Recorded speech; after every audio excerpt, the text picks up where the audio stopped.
વરસાદમાં ગરમા-ગરમ ખાવાની મોજ પડી જાય તેવો મકાઈનો નવો નાસ્તો બનાવવા માટે ચોપરની અંદર 2 કપ જેટલી મકાઈના દાણા લીધા છે, જેને આવી રીતે અધકચરું ચોપ કરી લેશું. જો મિક્સરનો ઉપયોગ કરો તો આવી રીતે અધકચરું વાટવાનું છે ઓન ઓફ કરીને. હવે એ જ કપની મદદથી આપણે 1.5 કપ જેટલી કોબી લીધી છે, જેને આપણે ઝીણું આવી રીતે ચોપ કરી લેવાનું છે. બંને વસ્તુઓને એક મોટા વાસણની અંદર ટ્રાન્સફર કરી લેશું. હવે આની અંદર લીલી ડુંગળીના પાન નાખીશું. ન મળે તો તમે સ્કીપ પણ કરી શકો છો. ઝીણી સમારેલી કોથમીર નાખીશું. મકાઈના દાણા સ્વીટ હોય છે એટલે આદુ લસણ મરચાંનું પ્રમાણ સરખું રાખીશું. 1.5 ટેબલસ્પૂન જેટલું ઝીણું સમારીને લીધું છે. 1 ટીસ્પૂન જેટલો મરીનો પાવડર, સ્વાદ અનુસાર મીઠું, 1 ટીસ્પૂન જેટલો ગ્રીન ચીલી સોસ, 1 ટેબલસ્પૂન જેટલો રેડ ચીલી સોસ, 1 ટેબલસ્પૂન જેટલું ટોમેટો કેચઅપ, 1 ટીસ્પૂન જેટલું સોયા સોસ નાખ્યો છે. અને હવે આની અંદર 180 ગ્રામ જેટલો આપણે મેંદો નાખીશું. મેંદોની જગ્યાએ તમે બેસન પણ વાપરી શકો છો. 1/4 કપ જેટલું આપણે કોર્નફ્લોર નાખી બધી વસ્તુને મિક્સ કરી લીધું છે. કંઈક આ રીતનું બાઇન્ડિંગ મળે એ રીતનું મિશ્રણ રાખવાનું છે. આટલો બાઇન્ડિંગ આવવું જરૂરી છે, નહીં તો એને જ્યારે આપણે ફ્રાય કરશું ને ત્યારે મકાઈના દાણા છૂટા પડી જશે. તો આવી રીતે ઘોડો વાળીને જોઈ લેવાનું. તો આ મિશ્રણ તૈયાર છે. હવે એક વાટકીની અંદર 1 ટેબલસ્પૂન જેટલું સોયા સોસ, 1 ટેબલસ્પૂન જેટલું ગ્રીન ચીલી સોસ, 1 ટેબલસ્પૂન જેટલું રેડ ચીલી સોસ અને 2 ટેબલસ્પૂન જેટલું આપણે ટોમેટો કેચઅપ નાખીશું. સાથે 1 ટીસ્પૂન જેટલું વિનેગર નાખીશું અને આ મિશ્રણને તૈયાર કરી લેશું. તો આપણો સોસ તૈયાર છે, જેને આપણે પહેલેથી જ તૈયાર કરીને સાઈડમાં મૂકી દઈશું. હવે અહીં આપણું તેલ ગરમ થઈ ગયું છે, તો જેટલું તળવા માટે જોઈએ એટલું આપણે તેલ કાઢી લેવાનું છે. મેં મગફળીના તેલનો ઉપયોગ કર્યો છે. પાણીવાળો હાથ કરીશું અને મિશ્રણમાંથી આવી રીતે નાના નાના ઘોડા તૈયાર કરી લઈશું અને મીડિયમ ગેસની ફ્લેમ ઉપર જ્યાં સુધી ક્રિસ્પી ન થાય અને ઉપરથી ગોલ્ડન બ્રાઉન કલર ના આવે ત્યાં સુધી આપણે એને ડીપ ફ્રાય કરવાનો છે.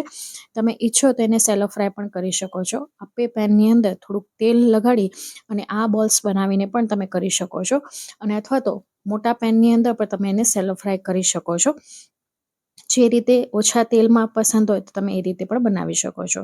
તો અહીં આપણે ડીપ ફ્રાય કરી લીધા છે. અહીં તમે જોઈ શકો છો સરસ મજાનો ગોલ્ડન બ્રાઉન કલર આવી ગયો છે અને સરસ મજાના ક્રિસ્પી થઈ ગયા છે. હું તમને નજદીકથી પણ બતાવી દઈશ. અહીં તમે એનો અવાજ જોઈ શકો છો અને ઉપરનું લેયર જો ઉપરથી એકદમ ક્રિસ્પી છે અને અંદરથી એકદમ સોફ્ટ જ્યુસી તૈયાર થયા છે અને ખાવાની ખૂબ જ મજા પડી જાય એવા તૈયાર થાય છે. અહીં તમે જોઈ શકો છો, તોડીને પણ હું તમને બતાવી દઈશ. ઉપરથી એકદમ ક્રિસ્પી અને અંદરથી એકદમ સોફ્ટ તૈયાર થયા છે.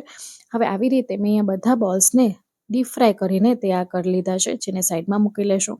હવે જે તળવા માટે તેલ વાપર્યું તેમાંથી એક મોટો ચમચો તેલ લઈ લેશું. હવે અહીંયા 2 ટેબલસ્પૂન જેટલું આદુ લસણ મરચાં ઝીણું સમારીને લીધું છે, જેને આપણે 30 to 40 સેકન્ડ સુધી સાતળી લેશું. ગેસની ફ્લેમને આપણે હાઈ જ રાખવાનું છે. અહીં સરસ સતળાઈ ગયું છે એટલે હવે આની અંદર લીલી ડુંગળી નાખીશું. લીલી ડુંગળી ન હોય તો તમે સૂકી ડુંગળી પણ નાખી શકો છો, જેને આપણે 30 થી 45 સેકન્ડ સુધી ફરી પાછો સાતળી લેશું. હવે એક નાની સાઇઝનું કેપ્સિકમ આવી રીતે ઊભા ચીરામાં કટ કરીને લીધું છે, એને પણ આપણે 30 થી 45 સેકન્ડ સુધી સાતળી લેશું. બધું સરસ સતળાઈ ગયું છે. અહીં વેજીસ કાચા હોવા જોઈએ, એકદમ ઘડી ન જવા જોઈએ. તૈયાર કરેલા સોસ નાખી દેશું. હવે 1/4 કપ જેટલું પાણી નાખીશું અને બધાને મિક્સ કરી લેશું. હવે આ સમયે આની અંદર 1 ટીસ્પૂન જેટલો મરીનો પાવડર નાખીશું. તીખાશનું પ્રમાણ તમે તમારા ટેસ્ટ અકોર્ડિંગ ઉપર નીચે કરી શકો છો. હવે અહીંયા આગળ 1 ટેબલસ્પૂન જેટલા કોર્નફ્લોર લીધું હતું, જેની અંદર 1 વાટકી જેટલું પાણી નાખ્યું હતું અને આવી રીતે સ્લરી બનાવી લીધી હતી. સ્લરીને એકવાર ચલાવી લેશું, કારણ કે કોર્નફ્લોર છે ને તળિયે બેસી જાય છે, અને નાખી દેશું. હવે એકવાર સારી રીતે મિક્સ કરી લેશું. બધું સારી રીતે મિક્સ થઈ ગયું છે. તો હવે આ સમયે તૈયાર કરેલા બોલ્સ આની અંદર નાખી દઈશું અને હળવે હાથેથી આપણે ચલાવી લેશું. તો અહીં આ આપણા મકાઈના મંચુરિયન તૈયાર છે. જો આ રીતે ક્યારે પણ ન બનાવ્યા હોય તો એકવાર જરૂરથી બનાવજો. લારી પર ખાવાનું ભૂલી જશો એવા ટેસ્ટી ઘરે મંચુરિયન તૈયાર થાય છે. અને કોબી કરતાં પણ આ કોર્નના મંચુરિયન તમને વધારે ટેસ્ટી લાગશે. સાહિત્ય મિક્સ કરી લીધું છે. હવે જો ગ્રેવીવાળું પસંદ હોય તો તમે આમાં પાણી નાખી શકો છો. મેં ડ્રાય મંચુરિયન બનાવ્યા છે. છેલ્લે ગાર્નિશિંગ માટે આપણે લીલી ડુંગળીના પાન અને કોથમીર નાખીશું.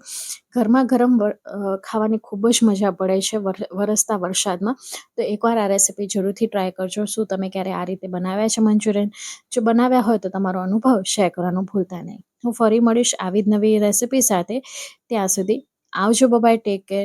અને તમે મારી રેસીપી દેશના કયા ખૂણા, કયા ગામ, કયા શહેરમાંથી જોવો છો એ પણ કમેન્ટ બોક્સમાં લખવાનું ભૂલતા નહીં, જેથી મને પણ જાણીને આનંદ થાય કે મારી રેસીપી દેશના કયા ખૂણા સુધી પહોંચી છે.